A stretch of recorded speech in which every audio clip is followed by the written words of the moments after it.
2월 20일 주일 예배를 위해 자리하신 여러분 모두를 환영합니다. 우리 지난 한 주일 동안 또 우리 삶 가운데 동행하시면서 우리와 우리에게 은혜 베푸셨던 그 하나님을 기억하면서 이 시간 그 은혜의 하나님 앞에 전심을 다해 예배하는 시간 되도록 예배의 자리에 임해 주시길 바랍니다. 묵도함으로 2월 세 번째 주일 예배 함께 드리겠습니다.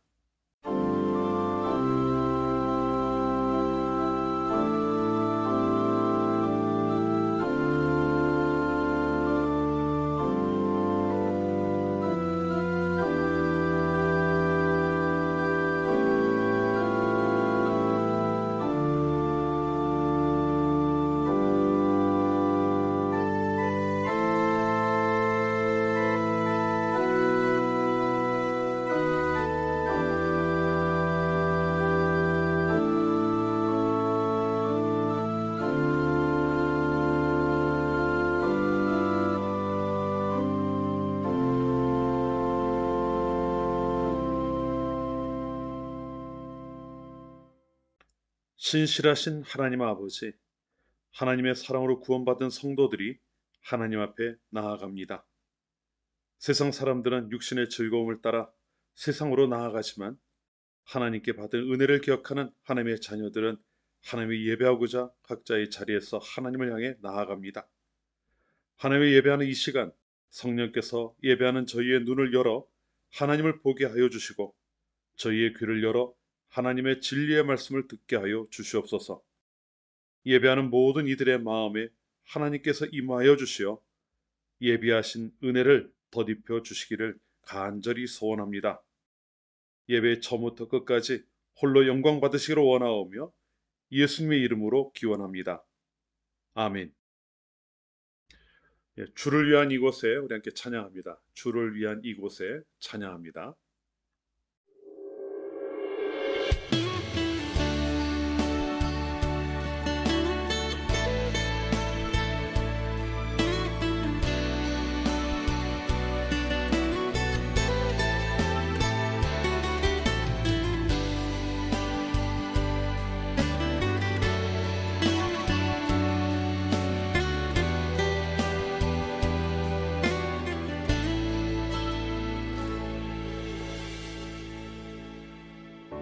주를 위한 이곳에 예배하는 자들 중에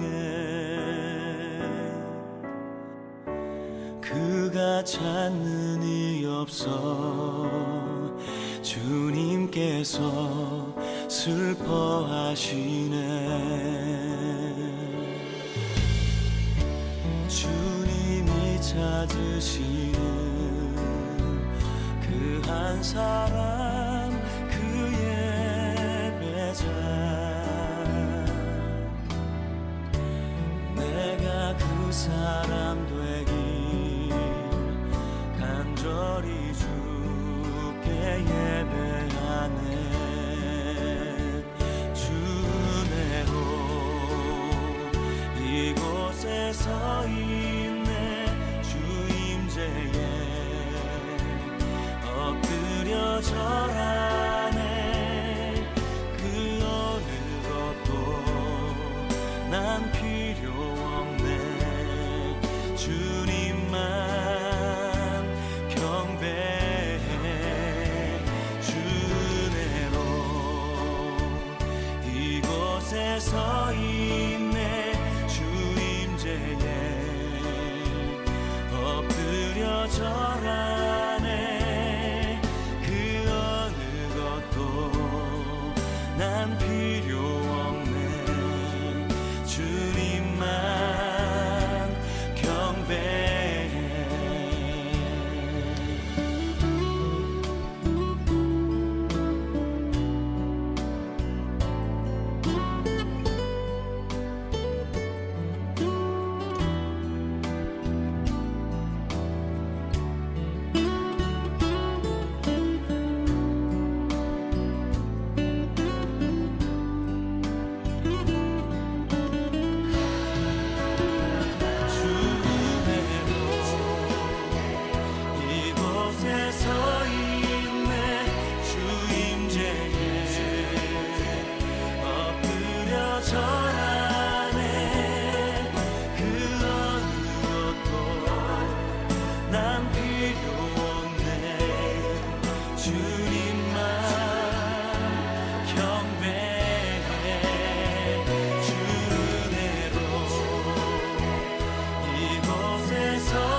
곳에 서 있네.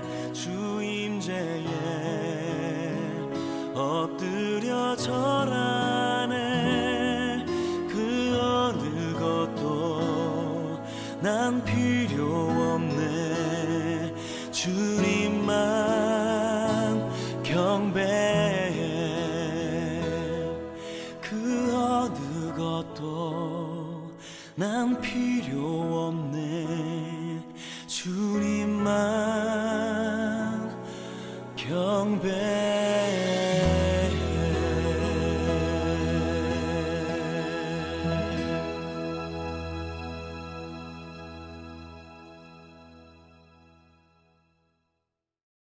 교동문 19번을 함께 교독하겠습니다. 교동문 19번입니다. 허물의 사함을 받고 자신의 죄가 가려진 자는 복이 있도다.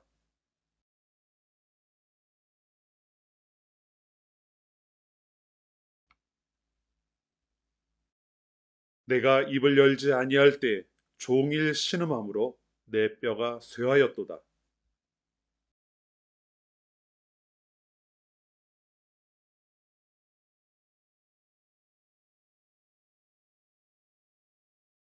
주께 내 죄를 아뢰고 내 죄악을 숨기지 아니하였더니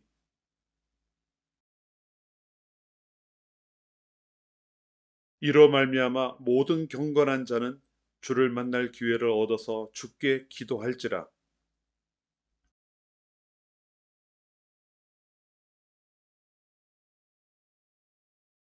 주는 나의 은신처이오니 환난에서 나를 보호하시고 너희 의인들아 여호와를 기뻐하며 즐거워할지어다.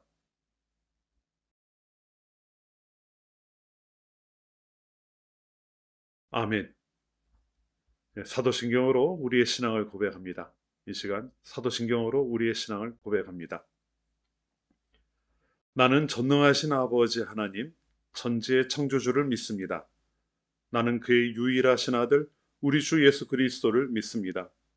그는 성령으로 잉태되어 동정녀 마리아에게서 나시고 본디오 빌라도에게 고난을 받아 십자가에 못 박혀 죽으시고 장사된 지 사흘 만에 죽은 자 가운데서 다시 살아나셨으며 하늘에 오르시어 전능하신 아버지 하나님 우편에 앉아 계시다가 거기로부터 살아있는 자와 죽은 자를 심판하러 오십니다.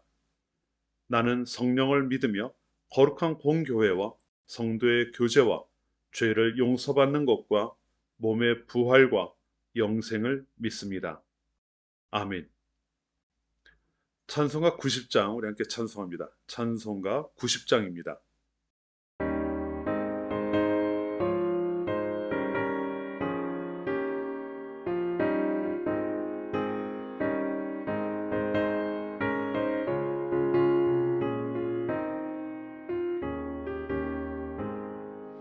주 예수 내가 알기 전 날 먼저 사랑했네.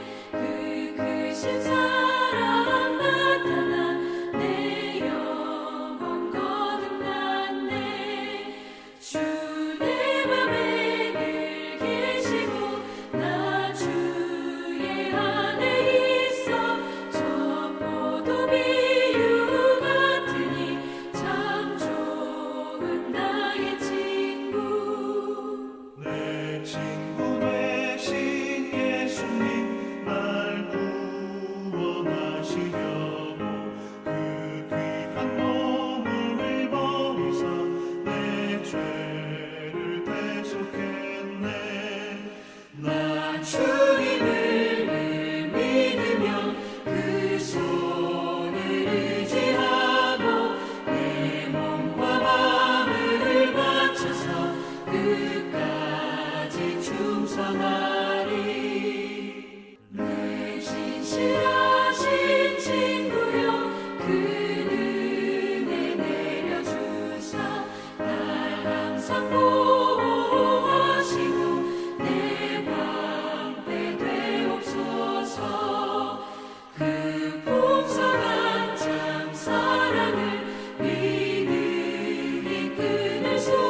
사랑과 은혜가 풍성하신 하나님, 지난 한 주일 동안도 저희와 동행하시며 그 불꽃과 같은 눈으로 보호하여 주심을 감사합니다.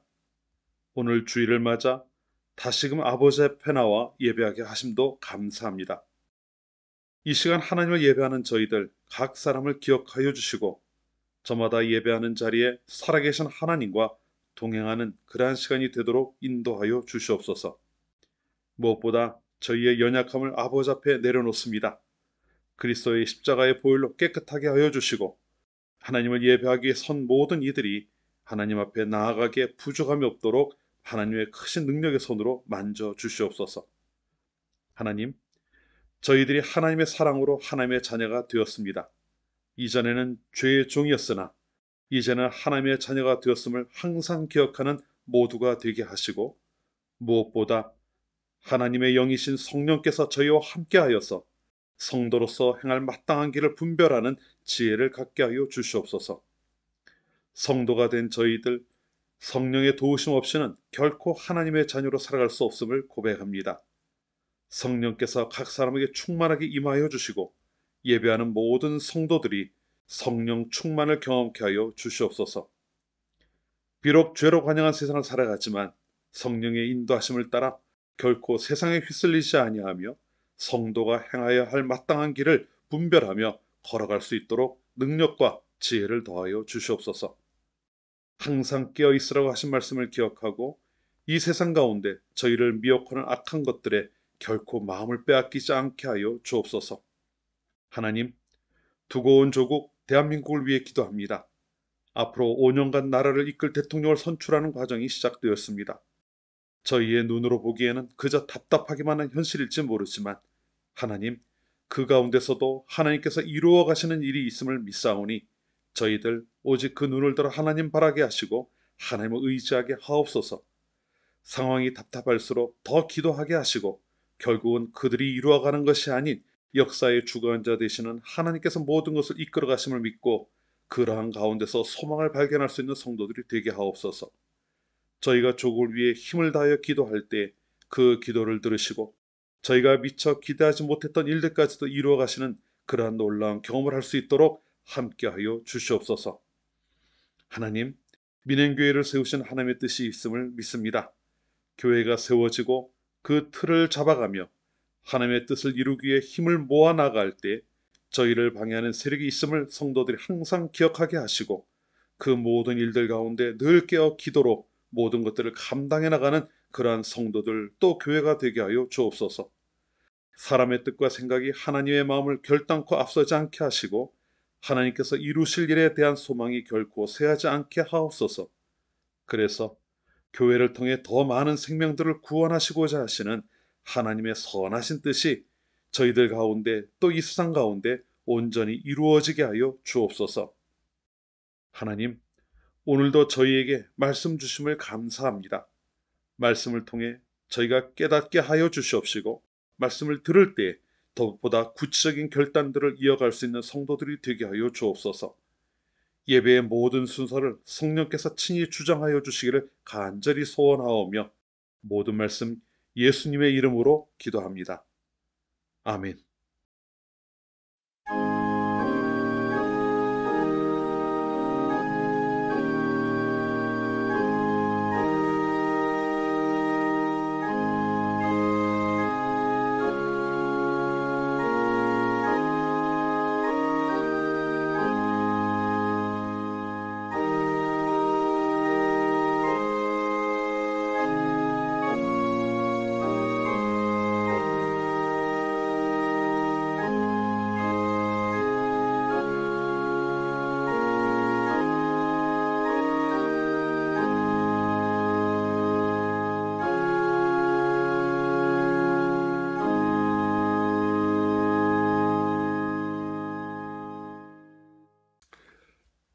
이 시간 우리에게 주시는 하나님의 말씀 함께 보겠습니다. 먼저 창세기 24장 15절부터 20절까지의 말씀입니다. 우리 자녀들에게 주시는 말씀 창세기 24장 15절부터 20절까지의 말씀입니다. 주신 말씀을 우리 같이 읽겠습니다. 말을 마치기도 전에 리브가가 물동이를 어깨에 메고 나오니 그는 아브라함의 동생 나홀의 아들 밀가의 아들 부두엘의 소생이라. 그 소녀는 보기에 심히 아리답고 지금까지 남자가 가까이 하지 아니한 처녀더라. 그가 우물로 내려가서 물을 그 물동이에 채워가지고 올라오는지라. 종이 마주 달려가서 이르되 청하건대 내 물동이의 물을 내게 조금 마시게 하라. 그가 이르되 내 주여 마시소서 하며 급히 그 물동이를 손에 내려 마시게 하고 마시게 하기를 다하고 이르되 당신의 낙타를 위하여서도 물을 길어 그것들을 배불리 마시게 하리이다 하고 급히 물동이의 물을 구유에 붓고 다시 기르려고 우물로 달려가서 모든 낙타를 위하여 깃는지라. 아멘.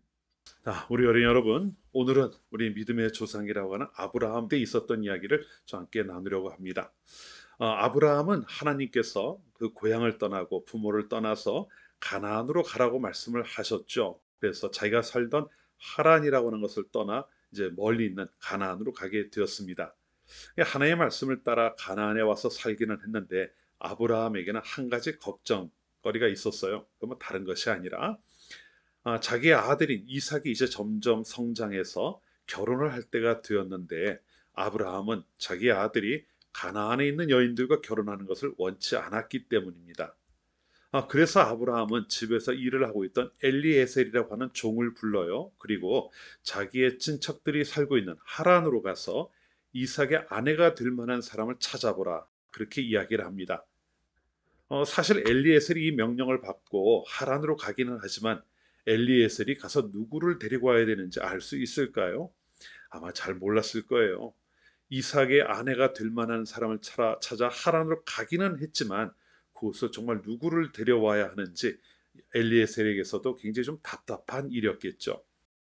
자, 엘리에셀이 어쨌든 주인인 아브라함의 명령을 듣고 하란으로 옵니다. 그리고 하란에 도착했어요.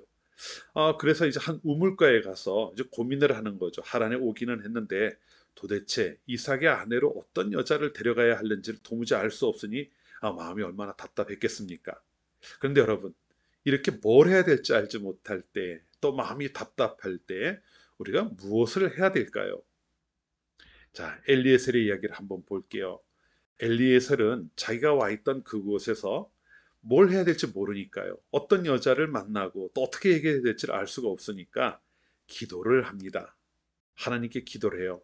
하나님, 이 우물에, 지금 엘리에셀이 우물 옆에 있었잖아요. 그렇게 기도하는 거예요. 이 우물에 물을 기르러 오는 여자가 있다면은 제가 그 여자에게 내가 마실 물을 좀 달라고 부탁을 해보겠습니다.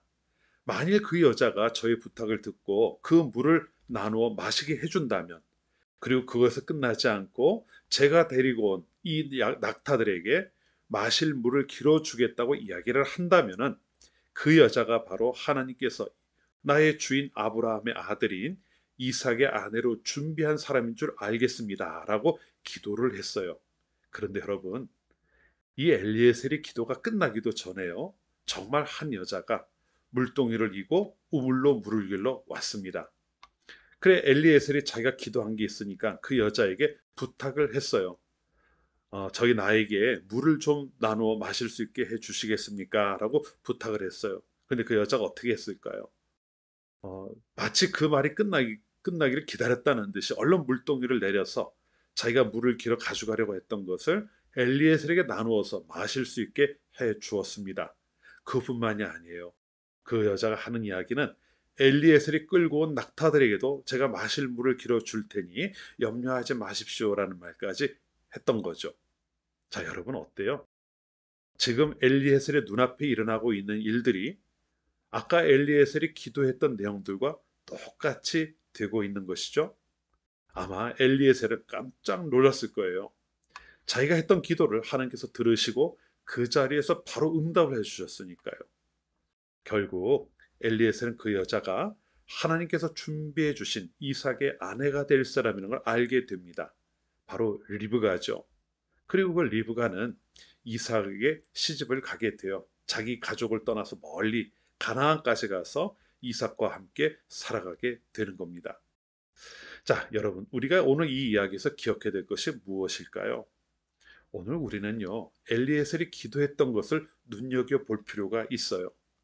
정말 엘리에셀로서는 아무것도 할 수가 없는 상황이었죠.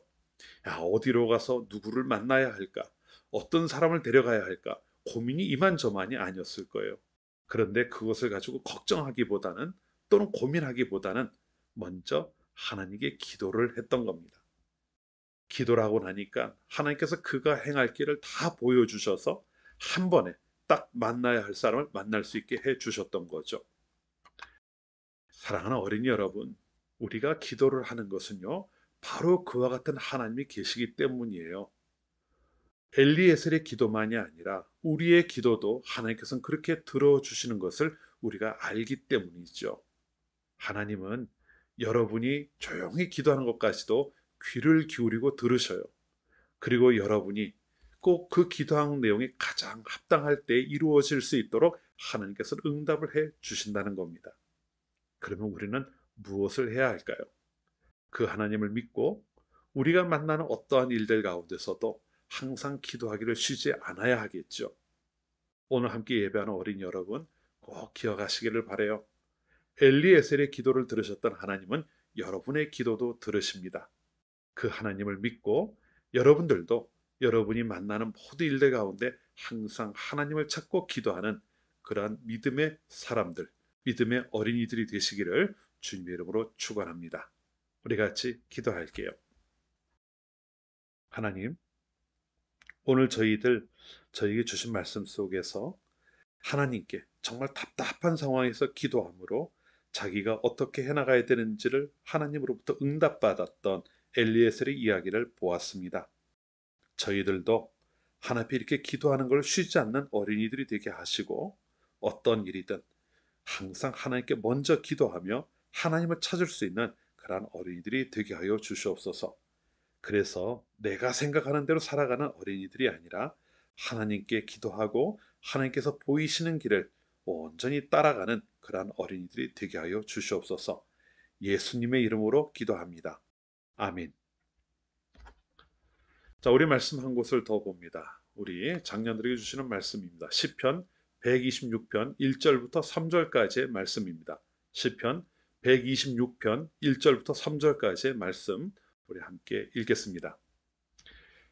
여호와께서 시온의 포로를 돌려보내실 때 우리는 꿈꾸는 것 같았도다. 그때 우리 입에는 웃음이 가득하고 우리 혀에는 찬양이 찼었도다. 그때 문 나라 가운데에서 말하기를 여호와께서 그들을 위하여 큰 일을 행하셨다 하였도다. 여호와께서 우리를 위하여 큰 일을 행하셨으니 우리는 기쁘도다. 아멘. 네, 시편 120편부터 134편까지 모두 15개의 시편은 성전에 올라가는 노래라고 하는 부제를 가지고 있습니다. 이스라엘 백성들은 아시는 것처럼 연중 절기를 지키기 위해 여러 차례 성전에 올라가야 했습니다.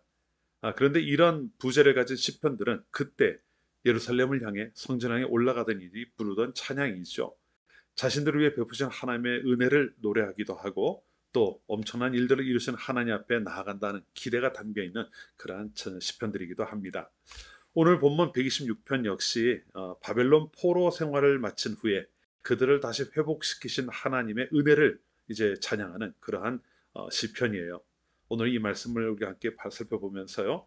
이 말씀 가운데 우리가 예배자로서 하나님 앞에 서는 것에 대한 우리의 모습을 함께 좀 생각해보고 또 나눠보고자 합니다. 본문 1절 2절을 한번 보도록 하죠. 다시 한번 읽어보겠습니다. 여호와께서 시온의 포로를 돌려보내실 때 우리는 꿈꾸는 것 같았도다. 그때 우리 입에는 웃음이 가득하고 우리 혀에는 찬양이 찼었도다. 그때 문나라 가운데에서 말하기를 여호와께서 그들을 위하여 큰 일을 행하셨다 하였도다. 아멘. 자, 나라를 잃고 포로로 살아가던 이스라엘 백성들이 귀환을 하게 되었을 때 그들의 마음이 어땠는지 잘 보여주는 대목입니다. 너무나도 기뻤겠죠.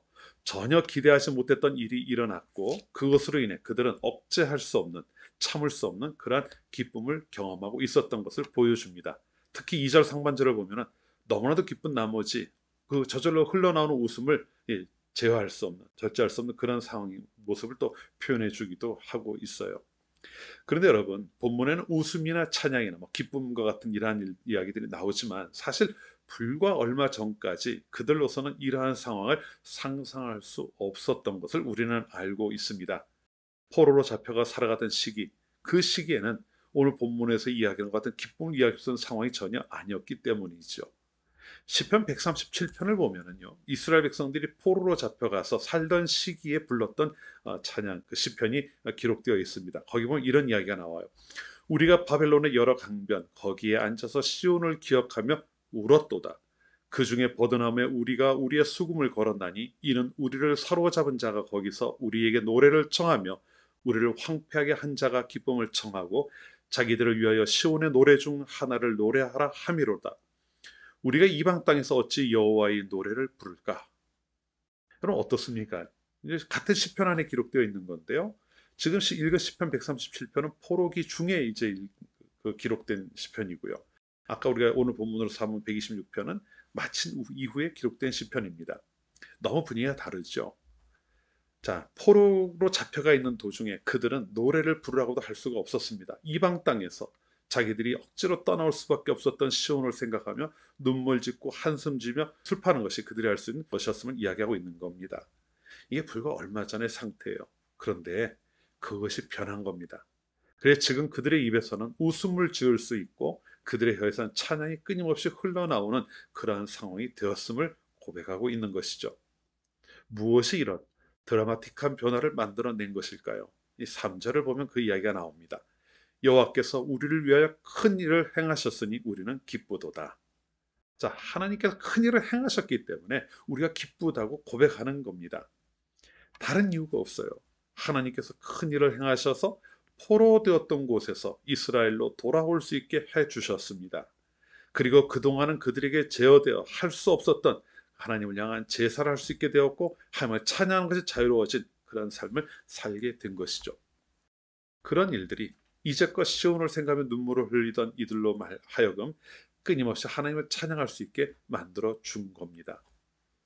자, 이스라엘 역사 가운데 시편 126편은요, 바벨론의 포로가 되었던 것에서 풀려난 그것에 대한 감사의 고백을 들려주는 그러한 시편입니다. 그런데 이것이요, 하나님의 구속사적인 관점에서 본다면은 이것은 바로 우리들의 이야기가 되기도 합니다.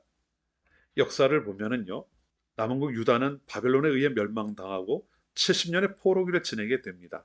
이 포로기 동안 이스라엘은 하나님을 노래할 수도 없었고 하나님의 은혜를 경험하고 고백할 수도 없었던 때였죠. 그런데 여러분, 구속사라고 하는 관점에서 본다면 우리 인간들에게도 이런 시기가 있었음을 우리는 알 수 있어요. 바로 죄 아래 있었던 시간입니다. 이 시간 우리는 생명이신 하나님으로부터 끊어져 버렸고 하나님의 은혜를 노래할 수 있는 상황이 아니었던 것이죠.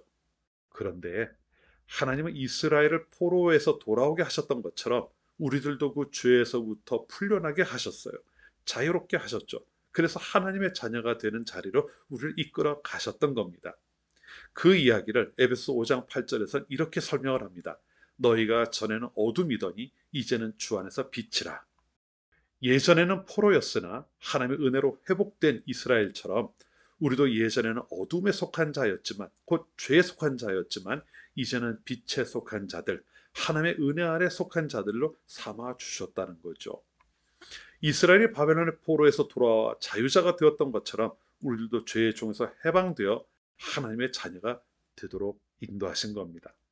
이것이 하나님이 우리를 위해 행하신 큰 일이 아니겠습니까? 그리고 만일 우리가 그 사실을 안다면은 2절에 나오는 것처럼 이스라엘 백성들이 고백했던 그 기쁨과 찬양이 우리에게도 마땅히 있어야 되는 모습이 아니겠습니까? 사실 따지고 보면은요, 우리가 받은 은혜는 이스라엘이 경험한 것에 비하면 훨씬 더 크다고 이야기할 수 있습니다. 우리에게 베푸신 은혜는 이 땅에서 삶만을 변화시킨 것이 아니라 우리의 영원한 삶을 변화시키는 그러한 것이었기 때문이죠. 그리고 그 일을 위해 하나님은 아들이신 예수님을 이 땅 가운데 보내셔서 우리를 위해 그 생명을 내어주게 하셨으니 말입니다. 우리가 만약 그와 같은 은혜를 받은 것을 안다면은 이제는 은혜 받은 자로 살아가야 하겠죠. 어떻게 살아가야 하겠습니까? 오늘 본문에서 이스라엘 백성들이 이야기하는 것을 기억해 보십시오.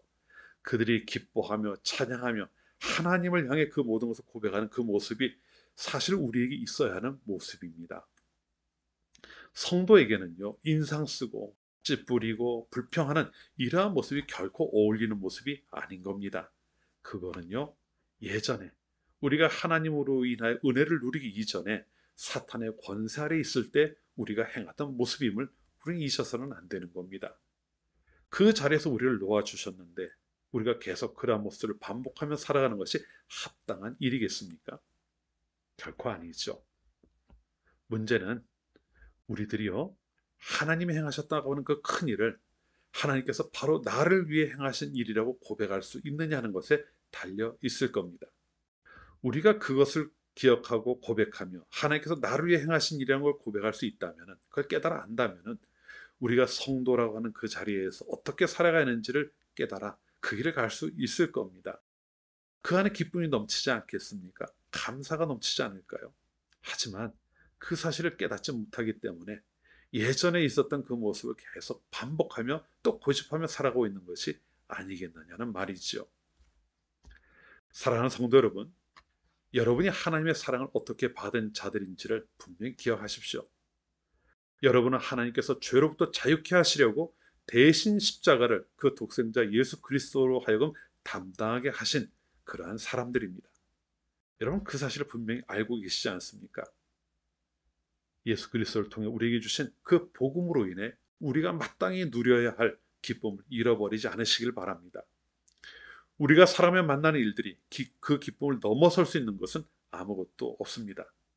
마땅히 마음을 두어야 할 것을 놓치지 않고 언제나 우리가 경험한 그 복음의 기쁨을 노래하는 우리들 모두가 되어야 함을 반드시 기억하십시오. 그래서 여러분의 삶 가운데는 불평이나 원망이나 그러한 것들이 아니라 오직 하나님께서 나를 향해 베푸신 그 사랑과 은혜로 인하여 감사하고 감격하는 그 모습이 끊이지 않는 그러한 성도의 삶을 살아가시기를 주님으로 축원합니다. 자, 이렇게 기뻐하고 즐거워하는 모습은 성도가 살아가는 삶의 모든 부분에서 나타나야 하는 그러한 모습입니다. 그런데 그 중에서도요, 특히 우리가 하나님 앞에 나아갈 때 이것이 더욱 분명하게 드러나야 합니다. 자, 시편 126편의 부제가 성전에 올라가는 노래라고 했습니다. 하나님의 은혜를 기억하며 기쁨과 감사의 찬양을 드리는 이들이 하나님께 나아가서 무엇을 했을까요? 그들은 하나님 앞에 제사했습니다. 마치 우리가 이 자리에 나와 하나님을 예배하는 것처럼 그들도 그 놀라운 구원을 이루시는 하나님 앞에 나아가 하나님을 제사했던 거죠. 그렇다면 우리가 하나님을 예배하는 그 자리에 설 때에 우리는 이러한 사실과 연관지어 무엇을 기억해야 할까요? 오늘 우리가 두 번째로 나누고자 하는 것은 바로 그 내용입니다. 하나님을 어떻게 예배하는 자가 되어야 하는 바로 그 내용입니다. 세 가지로 간단하게 좀 살펴보도록 하겠습니다. 먼저 예배는 하나님께서 행하신 일들에 대한 반응이 되어야 한다는 사실 우리가 기억해야 합니다. 자, 하나님이 그 행하신 큰 일을 경험한 시편 기자는 웃음이 가득할 만큼 기뻤고 찬양을 그칠 수 없을 만큼 감사가 터져나오고 있었습니다. 그것은 그들이 받은 큰 은혜 때문이었죠. 마찬가지입니다. 우리가 하나님을 예배하는 것은요, 우리에게 베푸신 하나님의 그 크신 은혜가 있음을 알기에 그 은혜에 반응하는 것입니다. 사실 우리가 하나님을 예배한다고 해요. 그리고 예배 시간에 나와서 하나님을 예배하자고 우리가 열심을 냅니다. 그런데 그 예배를 통해 우리가 하나님께 무엇인가를 대단하게 해드릴 수 있는 것은 결코 아닙니다. 우리에게는 사실 그럴 능력이 없어요. 오히려 하나님이 우리를 위해 우리에게 행하신 그 일들에 대해 반응하는 것이라고 하는 것을 버린다면 우리는 사실 그 자리에서 할 수 있는 것이 아무것도 없음을 기억해야 합니다. 하나님께서 우리를 위해 행하신 일들을 기억하고 그에 대해 감사하고 그것으로 인해 찬양하고 그것으로 인해 하나님께 영광 돌려드리는 그 모습이 우리에게 필요하다는 거죠. 예배는 반응입니다. 하나님의 행하셨음을 하나님이 우리에게 그 이루신 일들을 알기 때문에 우리가 보일 수 있는 반응이라는 거예요. 그런데 여러분 생각해 보시죠. 반응을 하지 못한다고 하는 것은 무엇이겠습니까? 사실 반응하지 못하는 것은 생명이 없다는 것을 의미합니다. 살아있다면 어떠한 일들이라도 우리가 반응을 하게 될 거예요. 더군다나 하나님께서 우리에게 베푸신 그 크신 은혜가 있다고 하는데 아무런 반응 없이 지나갈 수 있겠습니까? 바로 그 반응이에요. 그것이 예배입니다. 이스라엘 백성들이 자신들이 포로에서 구원을 받은 것을 기억하고 그에 대해 감사하며 하나님 앞에 반응을 하러 나온 것이 하나님 앞에 나와 제사하는 것이었어요. 오늘 이 땅을 살아가는 성도들도 죄에서 구원받았음을 기억하고 그 하나님이 행하신 그 놀라운 일들에 대한 감격, 감사를 가지고 하나님 앞에 나오는 것, 그것이 바로 예배라는 겁니다. 그런데 거기에 그러한 반응이 없다면, 하나님께서 우리 위에 행하신 그 일들에 대한 반응이 없다면 그 예배는 무엇이 되겠습니까? 매주마다 반복되는 습관적인 행동 이상이 될 수 없을 겁니다. 우리 스스로에게 한번 질문을 해봅시다. 오늘 이 자리에 하나님께서 예배하게 나오는 이 시간, 과연 우리는 어떤 모습으로 나왔을까요? 여러분에게는 하나님께 예배한다고 하는 그 기쁨이 있습니까? 아니면 마지못해 이 자리까지 나오셨습니까? 하나님이 여러분을 구원하셨다는 사실을 믿는 여러분의 예배가 여러분이 받은 은혜에 대한 기쁨과 감사가 되는 그러한 시간이 되어야 함을 결코 잊지 마십시오. 여러분이 지금 행하는 예배는 하나님께서 여러분에게 베푸신 은혜에 대한 반응으로 이루어지는 시간이 되어야 한다는 사실을 항상 기억하시기를 바랍니다. 두 번째입니다. 그렇게 반응하며 하나님 앞에 드리는 예배는 항상 하나님을 향하는 나의 행위가 되어야 한다는 것을 기억해야 합니다. 사실 교회에 나오는 많은 성도들은 예배를 하나님께서 나를 불러 무엇을 채워주시는 시간으로 이해하는 경향이 있습니다. 그래서 오늘은 어떤 은혜를 받을까? 오늘은 어떤 감격이 있을까? 이런 식으로 생각을 한다는 거죠. 틀린 말은 아닙니다. 하지만 이것이 전부는 아니에요. 그러한 기대가 필요하긴 합니다. 하지만 기본적으로 예배가 하나님의 은혜에 대한 반응으로 이루어지는 것이라고 한다면 우리가 반응하는 것이 먼저 고려되어져야 한다는 것을 우리는 기억해야 한다는 것이죠. 우리의 예배에 있는 각각의 순서들은 저마다 하나님을 향한 우리의 마음을 담아내는 것들입니다. 기도, 찬송, 봉헌, 우리가 그냥 아무 생각 없이 지나가는 그 순서들도 사실은 하나님 앞에 우리가 영광 돌려드리고 감사를 표하기 위해 만들어져 있는 그러한 시간이라는 것이죠. 시편 기자의 고백처럼 찬송 자체가 감격의 표현이 될 수가 있습니다. 우리의 기도를 들으시는 하나님께 아뢰다고 하는 것이, 내가 그 하나님 앞에 나와 기도한다고 하는 것이 또 다른 우리의 감격이 될 수 있는 것이죠. 우리가 드리는 예물도 마찬가지입니다. 역대하 29장을 보면 다윗이 하나님께 성전 건축을 위한 예물을 드리면서 자신이 하나님께 드릴 수 있게 하셨음을 감격하며 고백하는 말이 나옵니다. 그와 같다는 거예요. 예배의 전 시간이, 모든 순서가 하나님을 향한 우리가 행하는 그러한 순서들이 되어야 한다는 겁니다. 그렇기 때문에 엄밀하게 이야기하면 내가 무엇을 받았느냐가 예배를 제대로 했느냐를 결정하는 것이 될 수가 없습니다. 그것보다는 내가 하나님께 무엇을 했느냐가 훨씬 더 중요한 것이죠. 그런데 실제는 어떻습니까? 이 시대에 하나님을 예배하는 많은 성도들의 모습에서는 내가 무엇을 하느냐는 그다지 큰 관심의 대상이 되지 못합니다. 왜냐하면 어차피 예배 시간 1시간 동안 수동적으로 앞에 사람들을 따라간다는 생각을 하고 있기 때문이죠. 여러분이 순서를 맡아서 뭐를 해야 된다는 이야기를 하는 것이 아니에요. 우리가 다 같이 함께하는 것이지만 하나님을 찬양할 때 내가 받은 은혜를 진심으로 고백하고 있는가를 한번 생각해 보십시오. 비록 다른 사람의 앞에서 기도하고 있지만 그 기도의 내용에 귀를 기울이고 우리가 끝에 아멘이라고 고백하는 그것을 내 마음속에서 항상 고백하며 함께 기도하기 위해 힘쓰고 있는가를 생각해 보시라는 겁니다. 설교 시간에도 이것이 나에게 듣기 좋았다가 아니라 하나님께서 내게 주시는 말씀을 이해하기 위해 마음을 열고 있느냐가 훨씬 더 중요하다는 겁니다. 내게 무엇이 주어지느냐에 초점을 맞추면은 우리는 예배를 내 뜻대로 판단하게 됩니다. 오늘은 은혜가 없었어, 이런 식으로 말이죠. 하지만 아닙니다. 내가 정말 전심으로 하나님을 향해 예배하고 나아갔다면, 내 마음을 열고 예배에 몰두했다면 그것이 하나님이 기뻐하시는 예배가 된다고 하는 것을 우리는 기억해야 합니다. 내가 무엇을 받았다, 이것으로 예배를 판단하는 것이 아니라 내가 하나님께 무엇을 했느냐를 가지고 예배를 바라보는 우리들이 되어야 한다는 것이죠. 오늘 이 자리에 함께 하신 여러분들, 지금 이 순간도 여러분 어떤 마음으로 예배하고 있는지를 한번 생각해 보십시오. 그리고 나에게 부족한 것이 무엇인지를 점검하고 예배하는 자로서의 부족한 모습을 온전히 하시는 그러한 시간 되시기를 바랍니다. 세 번째입니다. 예배는요, 내가 하나님께 하는 것이라고 했습니다. 내가 하나님께 행하는 것이라고 했죠. 그런데 그렇게 행하는 그 모습이 어떠한지를 좀 짚어볼 필요가 있어요. 내가 제대로 그 자리에 서서 예배하고 있는가? 예배에서 내가 무엇인가를 얻어가야 한다고 생각하는 사람들이라고 한다면요, 내 귀가 즐겁지 않을 때, 내 마음이 흡족하지 않을 때는 아, 오늘 예배는 공짜구나 라고 바로 마음을 닫아버리기가 쉬울 겁니다. 그리고 다른 일에 관심을 기울이게 되겠죠. 과거에는 예배 시간에 들어와서 주보를 뒤적이기도 하고 함께 배포된 유인물을 찾아서 오타를 찾는다던가 하는 이러한 것으로 시간을 보내는 분들이 많았습니다. 그런데 요즘은 그보다 훨씬 다양한 무언가 할 거리를 제공하는 것들을 우리가 다 손에 들고 있기 때문에 예배 시간 내내 그것과 씨름하는 경우들을 종종 봅니다. 이 참 좋은 기계예요. 스마트폰이라고 하는 것은요. 하지만 성도들에겐 어떤 면에서는 예배를 방해하는 그러한 역할을 하기도 합니다. 예배하는 시간에 다른 것들의 마음을 빼앗기게 하니 마귀라고 할 수도 있겠죠.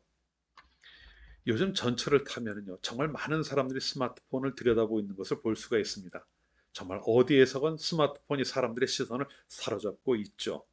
야, 이런 상황이라면 정말 저거 없이 우리가 살아갈 수 있을까 싶기도 합니다. 그런데요, 제가 한 곳에 가서 그렇지 않은 모습을 본 적이 있습니다. 한번 오페라를 보러 간 적이 있어요.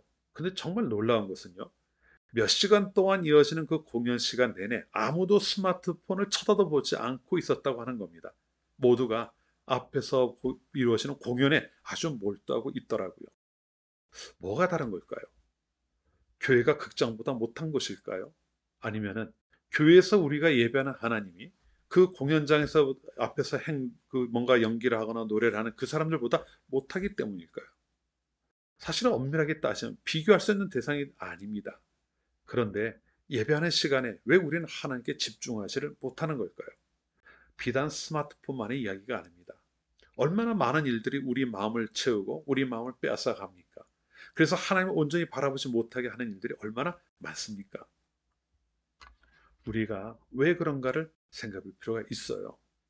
왜 그럴까요? 그중 가장 큰 이유는요, 그 큰 일을 행하신 하나님을 제대로 알지 못하기 때문일 겁니다. 아니, 그 하나님이 우리를 행하셨다고 하는 그 일이 어떤 것인지를 우리가 실감하지 못하고 있기 때문일 거예요. 하나님이 나를 위해 구원의 계획을 세우시고 그것을 예수 그리스도를 통해 이루셨다고 하는 그 사실을 우리가 정확히 깨달아 안다면은 결국 그 시간을 우리가 아주 맹숭맹숭한 모습으로 보낼 수가 있겠느냐는 말이죠. 하나님이 행하신 그 일이 나와 바로 관련되어 있다고 하는 것을 안다면은, 내가 그것을 통해 정말 은혜를 받았다고 하는 것을 고백할 수 있다면은, 우리는 그 예배 시간 동안 하나님을 향한 우리의 시선을 결코 다른 데로 거두지를 못할 겁니다. 그런 면에서요, 예배는 하나님과 나 사이의 관계를 가늠해 볼 수 있는 아주 좋은 수단이 될 겁니다. 예배가 살아야 교회가 산다는 말을 종종 합니다. 근데 교회만이 아닙니다. 성도도 예배가 살아 있어야 온전하게 살 수 있습니다. 하나님께서 행하신 일들을 통해 진심으로 기뻐할 수 있는 사람들이 바르게 예배할 수 있기 때문입니다. 그리고 그러한 이들이 그 교회의 지체들이 될 때에 그 교회가 온전하게 세워질 수 있는 것이죠. 예배하는 시간, 하나님께 집중해야 합니다. 우리를 위해 그 놀라운 일을 행하신 하나님이신데 우리가 집중하지 않을 수 있겠습니까? 그 하나님께 집중하고 우리가 받은 은혜에 따라 반응하며 그 예배에 임하여야 한다는 것이죠. 그것이 우리가 바로 구원받은 자로서 하나님께 예배해야 하는, 그 예배할 때 가져야 하는 예배자의 모습이라고 하는 것을 결코 잊지 않으시기를 바랍니다. 사랑하는 성도 여러분, 우리들이 하나님 앞에 나아갈 그 기회조차 없었던 때가 있었습니다. 하지만 더 이상은 아닙니다. 하나님이 우리들을 위해 너무나도 큰 일을 이루셨기 때문입니다.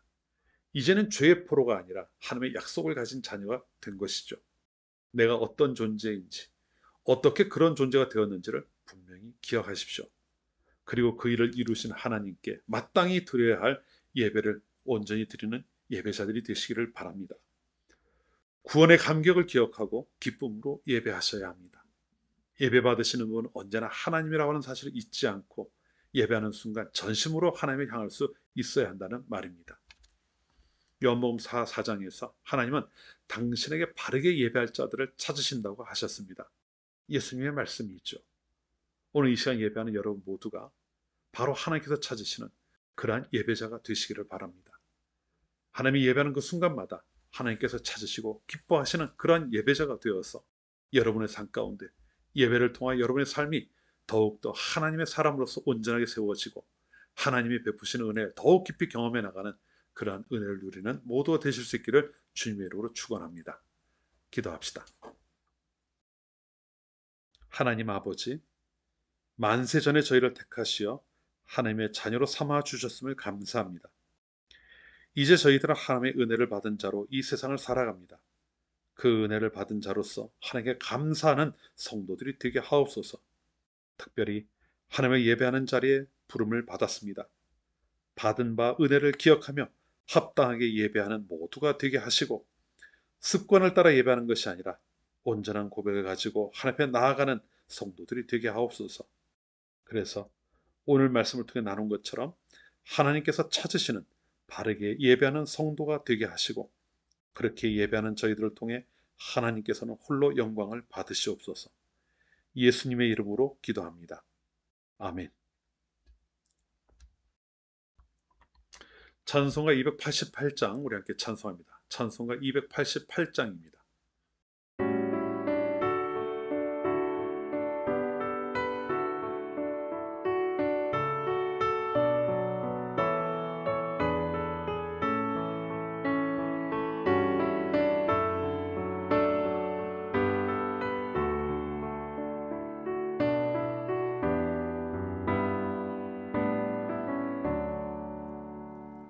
예수를 나의 구주 삼고 성령과 피로써 거듭나니 이 세상에서 내 영혼이 하늘의 영광 누리도다. 이것이 나의 간증이요 이것이 나의 찬송일세. 나 사는 동안 끊임없이 구주를 찬송하리로다.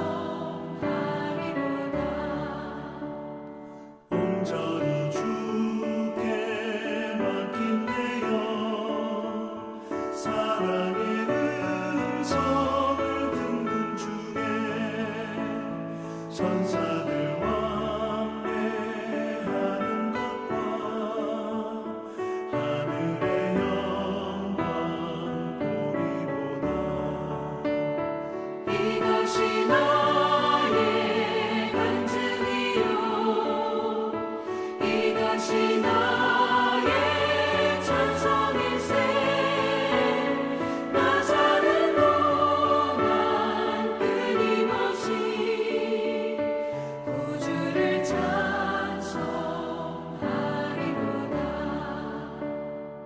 주 안에 기쁨 누림으로 마음의 풍랑이 잔잔하니 세상과 나는 간 곳 없고 구속한 주만 보이도다. 이것이 나의 간증이요 이것이 나의 찬송일세. 나 사는 동안 끊임없이 구주를 찬송하리로다.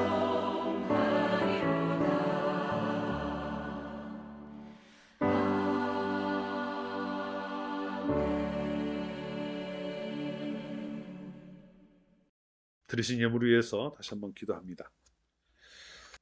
은혜가 풍성하신 하나님, 저희의 매일의 삶을 하나님의 은혜로 채워주심을 감사합니다. 날마다 은혜를 더하시고 감당하게 벅찬 크신 사랑을 허락하여 주심을 감사합니다. 이 시간 하나님께서 베푸신 그 크신 은혜와 사랑을 기억하는 하나님의 자녀들이 하나님께 예물을 드립니다. 정성을 담아 드린 예물을 기쁘게 받아주시고 그 예물이 사용되는 곳마다 하나님이 기뻐하시는 일이 일어나게 하여 주옵소서. 그리고 예물 드린 손길들마다 하나님 기억하여 주시고 앞으로 한 주일 동안 세상에서 살아갈 때 하나님의 은혜 안에 더욱 깊이 젖어드는 성도들이 되게 하옵소서. 하나님의 은혜를 날마다 새롭게 하여 주셔서 하나님께서 인도하시는 그 길을 따라 온전한 길을 걷게 하옵소서. 한 주일 동안의 삶을 하나님께 온전하게 맡겨드리며 예수님 이름으로 기도합니다. 아멘. 우리 다 같이 내 평생 사는 동안 찬양한 후에 축도함으로 오늘 예배의 순서를 모두 마치도록 하겠습니다.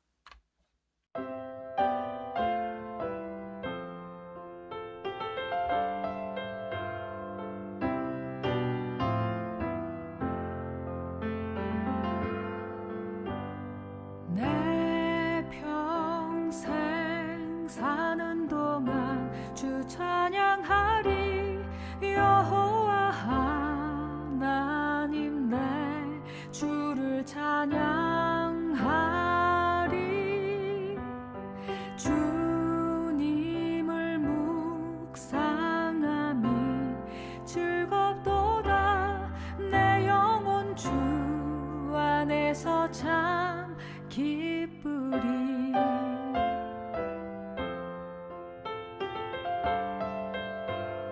내 평생 사는 동안 주 찬양하리. 여호와 하나님 내 주를 찬양하리. 주님을 묵상함이 즐겁도다. 내 영혼 주 안에서 참 기쁘리. 내 영혼아 주님을 송축하라. 내 영혼아 주님을 찬양하라. 내 영혼아 주님을 송축하라. 내 영혼아 주님을 찬양하라.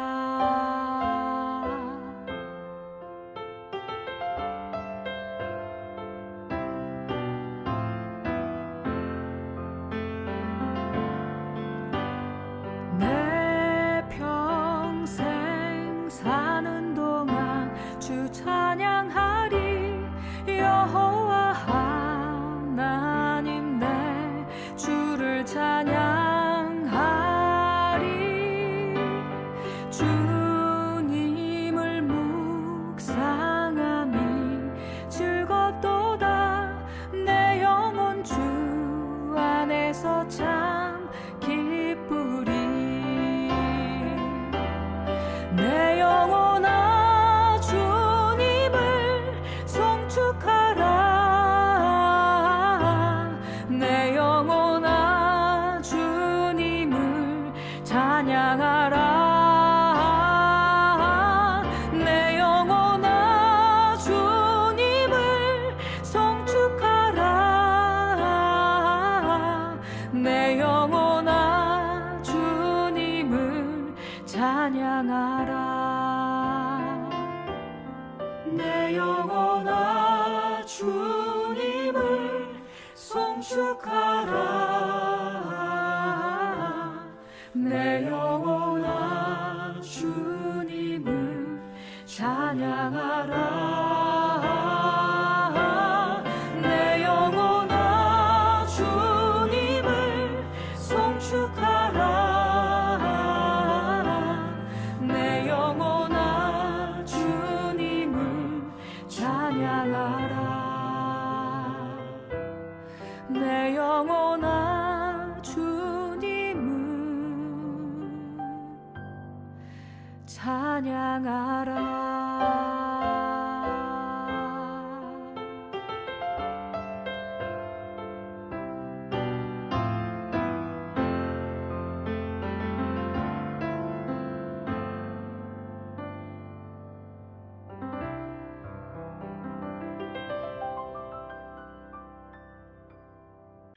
우리 주 예수 그리스도의 은혜와 하나님 아버지의 지극하신 사랑하심과 성령의 교제하심이 하나님께서 그리스도 예수를 통하여 이루신 놀라운 구원의 은혜를 받았음을 기억하고 그 모든 은혜를 베푸신 하나님을 바르게 예배하는 자 되기를 다짐하는 이 자리에 모인 하나님의 모든 자녀된 이들과 이들이 섬기는 가정과 교회 위에 항상 함께 하시기를 간절히 축원하옵나이다.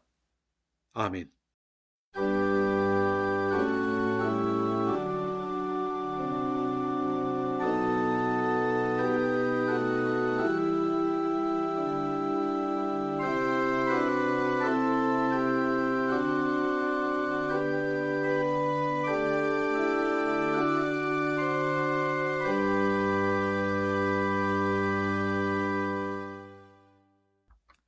예배는 모두 마쳤습니다. 또 한 주일 동안 하나님께서 우리에게 또 새로운 삶을 허락하실 텐데요.